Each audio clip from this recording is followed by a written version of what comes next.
how you do in those games can help answer that question. And if you're on the good side, well, it's probably good if you're using the practice time wisely and the work versus rest ratio, which we're trying to do wisely going into the second half. So now, when you guys play this weekend, do you release them for a while to go in for Christmas, or do they stay here? What do they do? They're allowed to, right after the Yale game, to go home. They go home for a while, and they're going to be back, I believe, the 22nd, the following Saturday. So, I mean, they have plenty of time to go home, be with their families, which is exactly what we want, and rest up. But also that they're paying attention to getting on the ice a few times, and also their strength and conditioning program through our strength coach. So that's huge. You got to keep that up, and because when they get back, there'll be body fat tests. There's going to be a weigh-in, and Well, there will be. oh yes, like this They is. I don't think they like the outcome. What's the outcome? I haven't thought about it yet. It's not good. It's not good. Do you rely on some of the older guys to help maybe some of the younger people who haven't had that long break to let them know, hey, you don't want to fail this fat test. You want to make sure you're doing the strength and conditioning stuff over the break. Well, this is the first time that we're going to do that. So it's not on the freshmen, or excuse me, our leadership group. Our leadership group is not going home with them. So it's awful tough for them to. You can only babysit so much. I think it's a personal pride thing, and helping yourself, whoever it may be. If you're out of the lineup, is it a way to get yourself noticed and back in the lineup? If you're in the lineup, you want to stay in the lineup, so don't shoot yourself in the foot per se by doing something that the coaching staff is in a negative light.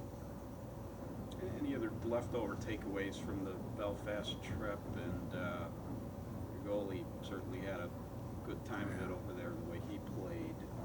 He's kind of said all along it would be great if one guy just kind of took command of that position. Yeah. How much did he do that? He's definitely put himself in the driver's seat. Going into this practice week and this weekend, he's had a good week of practice, but so did Jake and Joe. But as I told you before, who's ever got the hot hand is going to stay in the net, and to me that's a positive. So because it's only going to push the other two as well, and that's how we look at it. And Jake has had a great attitude. He had a great attitude over in Ireland, as well as Joe, to help Darion, in a positive light, and I think that helps too. There's something that's not written. It's an unwritten thing. If you guys don't see it, the only people who see it are his teammates and the coaching staff. So that was a huge positive for us too, and for our team, to see that. Did you have it figured out? Like, when did you figure out that Darion was going to play both games? Was the first game pretty much the impetus of starting him in the second one? When did we know? Well, that was the practice, practices leading up to it, as well as his performance on that past weekend. So you went into Friday thinking he's going to start both games? I went into Friday thinking he's going to start Friday. That's that, and I really didn't tell those guys till late. So we wanted to make sure that they were focused, and something that's lost in the mix over there in Ireland was the fact of we were still taking exams.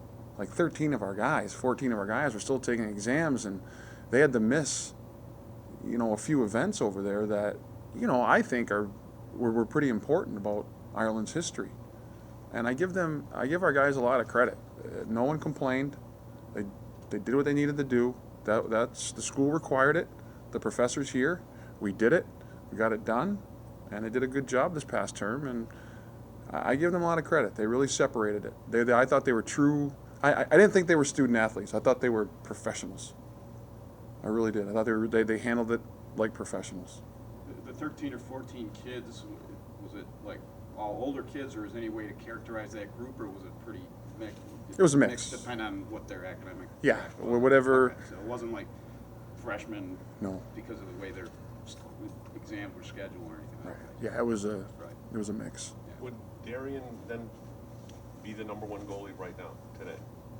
As of today, if I know I'm asking you're supposed to answer a question here with a answer, but I say if Darion Hanson is goalie of the month in our league,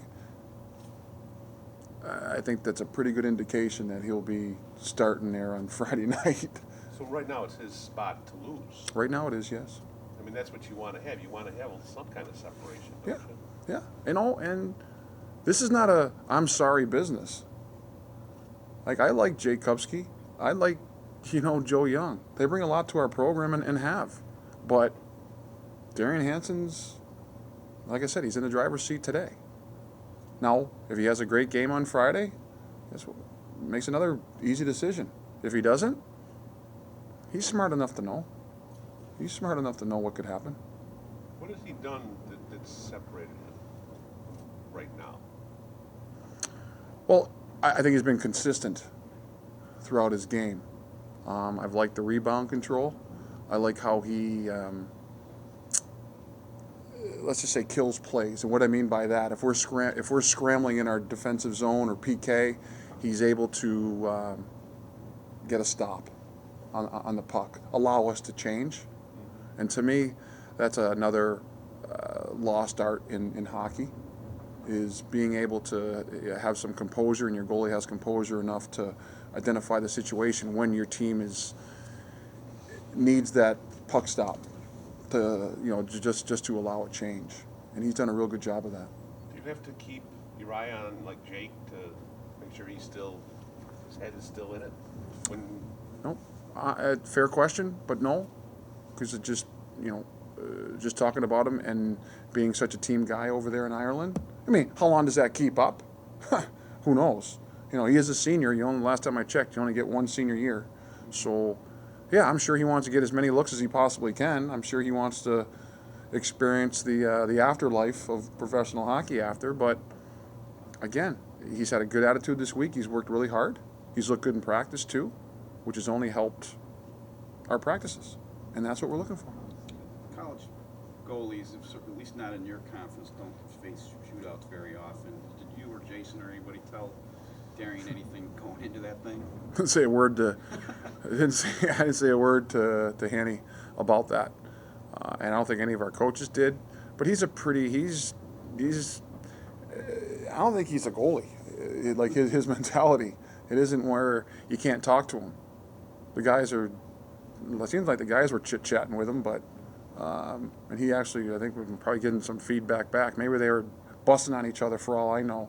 I was too busy asking Jason and John who the heck we going with, and I give those two a lot of credit because those guys made the decisions. They called the order. Yeah, yeah. I wouldn't say the order, but I would say they called the shooters. Right. And we all felt good about it, and that's what we went with. So here on December 5th, you have a number one goalie. It's not like you have two guys that you're looking at trying to separate themselves. Right now, you have your guy right now. We have a 1A and a 1B today. That's the best way that I can put it. So. Not to overlook Brown, but Yale's been a little busy since you guys won that first game over in Ireland. What do you expect out of them when you go there this weekend? And it'll be, maybe it's too fine a point, but will be a different facing them on their sheet as opposed to that wider sheet. As far as Ireland and where we stand going into the Brown and Yale series, I hope we're not overlooking Brown, because I just watched Brown on film. We've showed our guys here recently the past 2 days, and they look pretty darn good at St. Lawrence. When you put up 44 shots against 22, and you watch the game, they look really good. So, and that's what we're showing. That's what we talked about a bit. We'll talk about it more when we get down there. But as we said, we're yesterday's news. We are yesterday's news. Yeah, we had a lot of publicity from the Ireland, victory, but that's 2 weeks ago. We are so yesterday's news, and we gotta practice hard, and we gotta get ready for Brown and ready to go, and just be ready to go. That's all we have to focus on. Coach, going into the tournament in Ireland, not to talk about yesterday's news, but you were saying that you were going to look to these guys as this is a professional trip. This is, if you guys want to play at the next level, you're going to have to separate playing hockey and doing the side stuff. Obviously, you guys got it done on the ice, but did you like what you saw out of the guys just in terms of that professionalism, especially as you come back here, getting into conference play, trying to carry over some of that professionalism and that drive? Yeah, like we talked about the off ice. I think it starts there. The way they handled themselves. Yeah, they were allowed to have some fun, but I think they kept it, under wraps, which was great. And then when it was time for business, we were all business. Yeah, we had some hiccups throughout both those games. And you know what? I'm probably not talking about, and there's probably not a bell and a plate up in our trophy case if Yale wins that shootout. So we got to take a TV timeout here and realize that could have went either way. But I thought our guys, yeah, it did go our way. We were the ones that put in the back of the net, and that's, to me, shows guys could handle stuff under pressure as well. In the BU game, like the scoring chances were 18-18. If we want to be quite honest, watching that game again, it could have been like a 6-5 game either way. It just happened to be, a close one, on our side. And our goaltender, I thought, gave us a chance to win that hockey game. What are your thoughts on that?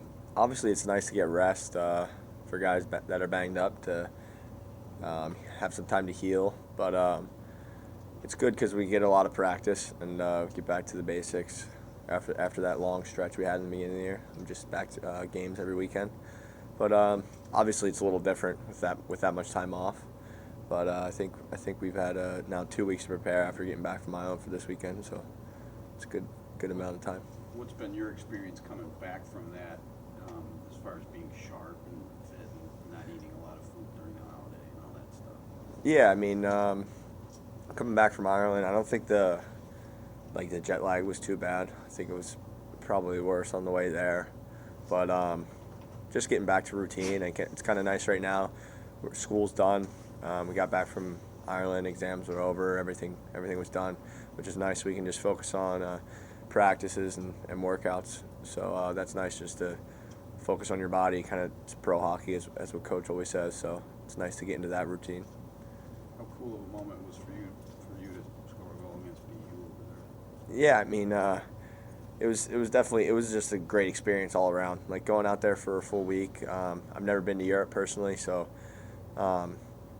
just seeing different culture, kind of similar, but it's also different at the same time. I mean, it was a great experience. I think for every team going, I think every team really truly enjoys it, and then kind of winning just kind of put the icing on the top there. What was your single favorite thing non-hockey wise being over there? I kind of liked we stayed right in the middle of the city, so we could walk to anything really. So it was kind of awesome to get that experience. I know whenever we had downtime, we would just walk around the city, kind of go grab coffee, go to different food places, and it was a cool experience. Did people know you were hockey players and say anything, or? No, not really, Did you have, but like, gear on or anything? no, you didn't really get noticed. But everyone over there was so friendly, and they were all helpful, which was awesome. You guys come back 2 games this weekend in conference play. When you look at Brown and then Yale in the rematch, what jumps out at you about those two teams? They both play a fast-paced game. Every year we play Brown, especially they play us hard. We'll always have tight games with them, so we've really been focusing on their game and kind of just preparing for what they do best. They're a good train-to-go team, and so we focus on that this week. But I mean, they're both really good teams, really fast-paced teams, like I said. So we're excited to get back on a normal NHL size sheet and get going for this weekend. When's the last time you participated in a shootout? I don't think I ever have, to be honest. I don't So think what's we that didn't like have it then? in junior. You know, how do you approach it? It was kind of just a cool experience because we knew that it was a tie. So for pairwise and everything, it's a tie. And then we wanted to play for a trophy the next night, so we kind of we've all been through it. That was our first time, I think, all going through it together. So it's just a different experience, but it was cool because nothing really to lose, but it was to gain to play for a trophy. Were you second guessing your attempt at all? No, I mean, he made a nice save. I tried to open him up 5-hole, but it happens. Shootout. Yeah, the special win for our team is 60 minutes of hard-fought hockey and then 5 minutes overtime, then obviously the shootout. But Darion played great that game, and it was a really hard-fought game against a rival of ours, so that was personally pretty cool, but it was a huge team win for us, especially in Ireland over there with a rival against us too, so that was awesome, yeah. Ask Brett the same thing. What was your favorite thing about the trip? Not hockey. Probably the sightseeing, like the Titanic Museum was great, the jail site was really cool, and like when we were driving back from the airport, the whole the imagery of the castles and the Highlands were so beautiful. That was a once-in-a-lifetime experience I'll never forget. What was the weather like? What's that? How was the weather? Not bad. A little rainy at some point, but it's nicer than weather here in Schenectady, so that was a positive for the whole week. It was a lot So it warmer. wasn't cold. Not too bad, no. It's nice. We wear some nice clothes and enjoy the weather a little bit 'cause it's been so cold here lately. So. Brett was saying going into that final game, you guys didn't really have anything to lose. You were just playing for a trophy. What's that like in the middle of a season, at the kind of the beginning, to actually hoist a trophy, to feel that as a team, and then knowing you're going to get back into it and right back into conference play? Yeah, like Coach talked about it. We didn't go across the Atlantic Ocean coming second or third place, so we really took pride in getting that bell. And I think the guys really competed hard for 60 minutes versus BU, and again, Darion played outstanding, but it was a really good team effort. I think our team grew a lot closer on and off the ice side trip, so that was just a great experience for us. Did you get to the Providence game the other day? I did, yep. How was that for you? It was hard, but it was also really good. They were first-class university, and Coach Lehman, Athletic Director Bob Driscoll, and Kyle Murphy were outstanding to our family, so that was something that we'll never forget. The fans must have been amazing too. Yeah, it was emotional, obviously, but it was a really good experience too to continue to build Drew's legacy and make sure everyone knows of how good of a guy and how good of a family guy he was too. So it was a really good experience for our family. What jumps out at you this weekend about Yale and Brown? Yeah, we have some familiarity with Yale from a few weeks ago, but Brown as well. They're both two really fast teams, good transitional offenses, and definitely a tough matchup for us. We really on our toes all weekend, play sharp, especially in front of Darion. But it should be a good test for us again this week. You expect Yale to have a little bit of a chip after losing a shootout pretty recently, and they're going to be home, and they've been on a mini roll here. Yeah, probably. They're a great opponent, and their memory's probably pretty short too. They've already been moving on right after that game. They had a game the next night versus UConn, so we already moved on from Belfast. We're looking forward to Brown first, Yale second. But like Coach said, no one cares about the past. We've got to focus on the present, so I'll be ready for them. What do you guys have to do to get that ready this weekend? Or what do you see that you have to work on? Yeah, it's what we've been doing all year. Is continue to work on building our foundation of good 200-foot hockey and playing union hockey, and it's battling hard, working hard for one another, blocking shots, getting pucks in, playing good in front of Handy. So I think we've been making good strides doing that, but it's a long season and we're just getting started hopefully, so we've got to keep building on what we work on in practice and hopefully it translates to the game. Do you feel like you have to work a little bit more on your body, the fact that you just came from a Europe trip? I think more last week during practice. I think our jet lag's all over, so I think that's not an excuse for us to have anywhere. We've got to move forward and focus on this week because, Brown doesn't care that we were in Ireland. They're probably just going to focus on this week too, so we can't be looking back at the previous weekend. It's got to keep moving forward and get ready for Friday night. Oh, I think they're both great options. So Handy's hot right now. He's making great saves. He's giving us a chance every single night. So, but I have complete and total faith in both of them. So we have a great situation going. But we have two very strong goaltenders and two guys that I know you could ride them out. These both are great options. I have no complaints. This team is very confident in both, and that's how winning teams are. They have two good goalies that can go in at any given time and win games. How would you describe how he played over in Ireland? Oh, he was lights out. He was awesome. It was awesome to watch. It was something special. It was something special to watch, and he's a great guy. Never met a guy more deserving. Works hard all the time. He's always putting in those extra reps. So everyone sees it in Ireland and says, "Oh, wow, what a game!" We've seen it in practice. We know what he's capable of. So it was really cool to see it all come together. What was your impression of Belfast, and what did you like about the trip that wasn't related to hockey? Oh, it was a lot of fun. Oh yeah, we had a lot of fun. It was just great to be in a different environment. The first game it was kids. school kids game, and it was a different feeling in the rink. There was a lot of passion, a lot of emotion, and not necessarily for a team that they're fans of. Before the game, a couple of kids came up to me and they're like, "We're rooting for Boston University," and I said, "Why?" And they said, "We don't know," but they're rooting. And that was cool. It was cool to have that type of passion, that type of involvement when it wasn't necessarily something that they needed to be involved in, especially because we're from the States and it's so far away, and not necessarily all of them are overly involved in hockey. So it was really cool to kind of see that, and obviously a little hurt my heart a little bit to see them rooting for Boston University, but it's glad they're rooting for someone. So it was cool to see that the amount of involvement, how welcoming the people were. It was cool. It was a lot of fun. Could you hear all those little kids screaming? Because it sure came across the live stream. I'll tell you what, I couldn't hear much out there with how loud those little kids were. Yeah, they were. They got their 10 cents and a little bit more. Sometimes you were struggling to hear a bit, but that's the type of environment you want to be in. An involved crowd. It's easy to get energy from them. So after this weekend, you guys get to go home for a while. How important is it to keep conditioning and all of that? Oh, it's important. Every guy brings his bag home. Every guy's gonna be skating while he's back home. You don't want to lose a step. It's 2 weeks doesn't seem like a lot of time, but in hockey time, it could it's a year. So we're guys are gonna make sure to stay on their feet and stay conditioned. Workouts, do whatever you have to do, but make sure that you stay well conditioned, stay in line, and everyone will be doing that. We've got a bunch of guys that you can trust with that. Is it tough to do that because of the holidays? You're home, family, friends. It's something you can make time for sure. Each and every one of the guys on the team, we take it seriously. We take the sport seriously. We want to do well. We want to make this this college proud. So it's not something we take for granted. So you can bet on a lot of things, and I would bet that every single guy will come back prepared after break. What do you expect this weekend? Rick had already mentioned that Brown's record might be a little misleading.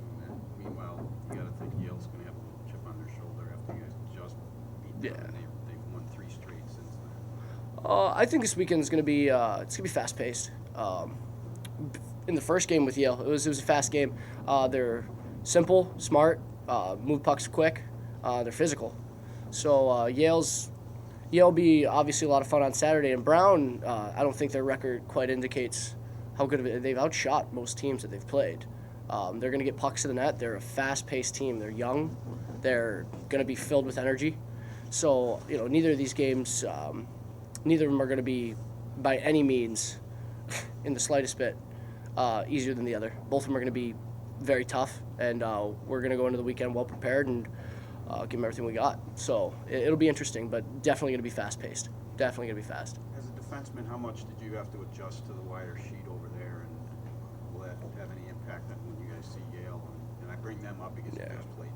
So. Oh yeah, I loved the big sheet, but a lot of guys did. It's more ice to work with. You get a little bit more space, a little bit more time. Coming back on the smaller ice, the best way to counteract is just stay simple.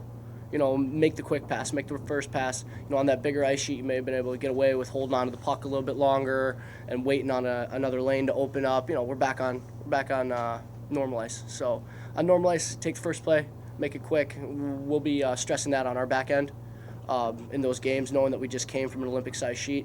We'll be saying take that first pass, make the simple play. Keep it. That'll be the main stressor for to get back into things. And practice this week has helped. Obviously, we're competing against each other back on a normal ice sheet, so we've got a good feel for it again. But just to make sure in a game environment, we'll be keeping it simple and taking baby steps.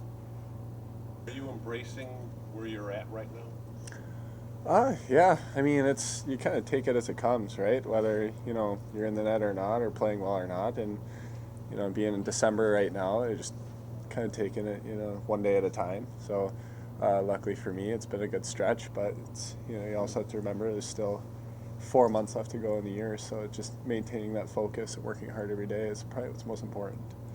What did you do well in Belfast, and just what are you doing well right now? Well, for me, it's confidence goes a long way for a goalie. I know in both games I was able to get 8 to 10 shots under me before any of the goals went in. And I know in Yale they didn't get one till the third. So as a goalie, you get some saves under your belt. You feel confident, and then you get all the jitters out of the way, and then it's just a lot more comfortable playing. And for me, I got lucky a couple times. With pucks going off the posts and some big blocks by some of our forwards that I feel like would have been goals had they not. And then same thing with our D too. They made some big plays too that allowed the results to be what they were. So. But I'm not complaining. It's a lot of fun for me and a lot of fun for the group too. Specifically, how did you approach the shootout, which I can't imagine you see very often? Did Rick or Coach Tapper say anything? No, it's one of the things about the shootouts, right? Is once it comes around, you just kind of let the kids play, and the coaches didn't really say anything. I know at the end of every single one of our goalie ices during the week, we do a shootout. Just for some fun. So and we do a lot of shootout. Like I think we do best of 3 between the goalies and the forwards, and it's I have to stop 8 and they have to score 3. So I see a lot of reps of the shootout in practice. So it's like I said, it's boring, but you kind of try to play it like that. There's just more people in the stands. So the one thing that I was maybe trying to do is get my input of the shooters to the coaches, but they already had to figure it out by the time that came around. So, but yeah, no, you kind of treat it like practice, and luckily I stopped 2 and our guys scored 2. So after Jack scored his, and then you made the stop, can you just kind of walk us through what you saw and what you were thinking? It's actually funny because I was talking to Jack earlier about that because he obviously scored the winning one, and I remember. I think it was the Snively, I think it was, right? The Yale kid came on. I stopped him, and then I tried to act like all cool and calm and whatever. And then I remember it was Josh Kosak and Jack Adams. They were off the bench first, and I saw Joe Young right behind them, and to see the passion on Jack and Josh's face and how fired up they were, I kind of lost the cool, calm, and collected for a second. So once I saw those guys coming in, I got all fired up, and then you just kind of black out after that. You're just giving everyone hugs, and everyone's all fired up, and I think that will be a top 3 memory for me seeing, after that Yale game, Jack and Josh come down that I'll have before I leave Union. So really cool stuff. What would you like about the trip besides that was not hockey related? Oh, everything. I love that country. It was so fun. I'm a history minor here at Union, and I took a history of Ireland class in the spring. And so just to, learn that in that class and then go see everything in Ireland, firsthand, I thought was really cool. The politics of the country are complicated, as most people know, and I find that so fascinating. So seeing that, like I said, firsthand was something really cool, and obviously just the culture of the country, the architecture of the buildings, and how friendly the people were. It was just so fun. So it's hard to pick one thing that I probably enjoyed most out of all of it, but overall it was just such a great experience. Did you see the Peace Wall? The Peace Wall. The Peace Wall. That's that 20-foot thing that separates the Protestant and the Catholic neighborhood. I don't think Rick we said saw he that. saw it. I don't know. I don't know if I saw that. I asked you because, like I said, I Right. feel like I remember hearing something about that. But actually, too, it was cool. We went on a bus tour first day, and we kind of drove through like the Catholic and Protestant neighborhoods, and there was a lot of, particularly in I believe it was the Protestant neighborhoods, because we were in Belfast, obviously. So, and there's a lot of murals with just, like, it wasn't IRA, it was the Ulster Defense Force. A lot of Ulster Defense Force murals and things like that. Like, I thought that was super cool to see. Because, like, say, if you go down to Dublin, if you ever saw a mural like that there, that'd be probably pretty touchy stuff. So you wouldn't, exactly. So, like I said, just to, like, see that, I think is just so fascinating.